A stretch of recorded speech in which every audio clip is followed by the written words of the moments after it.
Ndabasuje kandi mbahaye ikaze kuri Mugisha TV, isoko y'amakuru yubaka sosiyete nyarwanda. Isuzumamikorere ryakorewe abayobozi mu 5277 b'ibigo by'amashuri abanza n'ayisumbuye mu Rwanda ryagaragaje ko 890 muri bo batagaragaje ubushobozi bwo kuyobora amashuri, bahita bashyirwa mu rwego rw'abarimu. Isuzumamikorere ryakorewe abayobozi b'amashuri, abungirije bashinzwe amasomo n'abashinzwe imyitwarire. Ni isuzumamikorere riteganywa muri sitati igenga abarimu yasohotse muri 2024 ivuga ko rigomba kuba buri myaka 3. Rinareba abagize mu nshingano mu myaka 3 mbere y'uko aya mabwiriza asohoka, bikorwa ku rwego rw'akarere no ku rwego rw'igihugu. Rikaba ryarakozwe kuva mu Gushyingo 2024. Urwego rw'igihugu rushinzwe uburezi bw'ibanze REB rwatangaje ko ku rwego rw'akarere barebaga niba umuyobozi agera ku kazi kandi bita neza ku byo bakora, imyitwarire muri rusange y'abayobozi n'uburyo umuyobozi akora hagendewe ku nkingi 5 z'imiyoborere myiza y'ikigo. Izi nkingi zirimo iz'icyerekezo umuyobozi afitiye ikigo, uko afasha abarimu mu myigishirize, uko afasha abanyeshuri ndetse n'uko akoresha umutungo w'ikigo. Umuyobozi wungirije wa REB Dr Flora Mutezigaju ubwo yari mu kiganiro urubuga rw'itangazamakuru yagize ati buri muyobozi w'ikigo yabonye amanota ku 100 kuri ibyo bintu.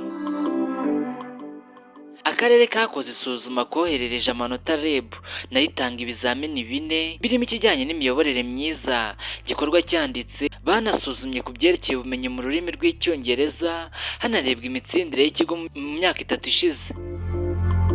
Dr Mutezigaju ati ikigo usanga aho kugira ngo imitsindire y'abana izamuke, aho ugasanga imanuka.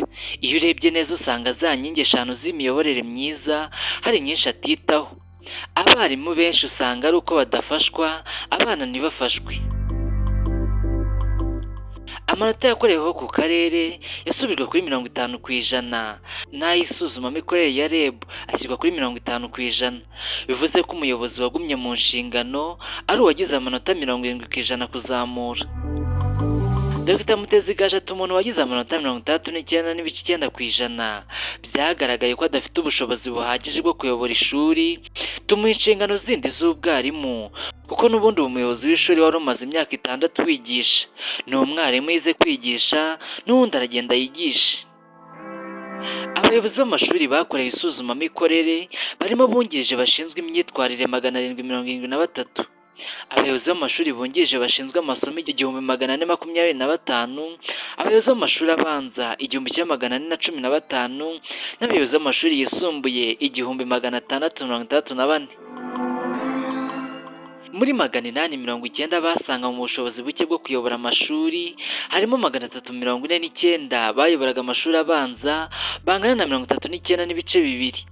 Ni mu gihe 541 basigaye ari bo mu mashuri yisumbuye. Inyandiko ikubiyemo ibyavuye mu isuzuma igaragaza ko abayobozi 297 bo mu mashuri abanza aribo byagaragaye ko bazahita bashyirwa mu myanya yo kwigisha ihari, mu gihe mu mashuri yisumbuye abagomba guhita bashyirwa mu myanya yo kwigisha ari 324. Bivuze ko 164 tujuje ibisabwa byatuma bahita bashyirwa mu myanya. Iki cyemezo kizatangira gushyirwa mu bikorwa mu gihembwe cya kabiri cy'umwaka w'amashuri wa 2025-2026. Mu bigo by'amashuri bya leta n'ibifatanya na leta kubw'amasezerano harimo abayobozi b'ibigo by'amashuri 3283, abayobozi b'amashuri bungirije bashinzwe amasomo ni 1903, naho abayobozi b'amashuri bungirije bashinzwe imyitwarire bakaba 995. Abayobozi bashya bazatangira kujya mu nshingano ku mashuri guhera mu gihembwe cya kabiri cy'umwaka wa 2025-2026. REB ivuga ko umubare munini mu batsinzwe bakavanwa mu mashuri bahuriye ku kugira amanota make ku ngingo y'imyitwarire bijyanye n'uko bafata abanyeshuri n'abarimu cyangwa muri sosiyete arimo uko bamubona. Ikindi bahuriyeho kikarebana n'imicungire y'umutungo itanoze. Isesengura kandi ryagaragaje ko umubare munini muri abo 890 batsinzwe icyongereza ndetse n'uburyo abanyeshuri babo batsinze mu myaka 3 ishize bigaragara ko bigenda bisubira inyuma.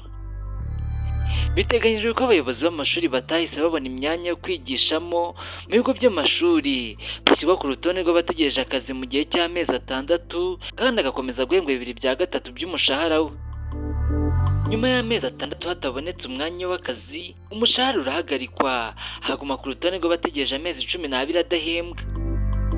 Ukomeje kutabona umwanya yigishamo nyuma y'icyo gihe ahabwa imperekeza zigenwa n'amategeko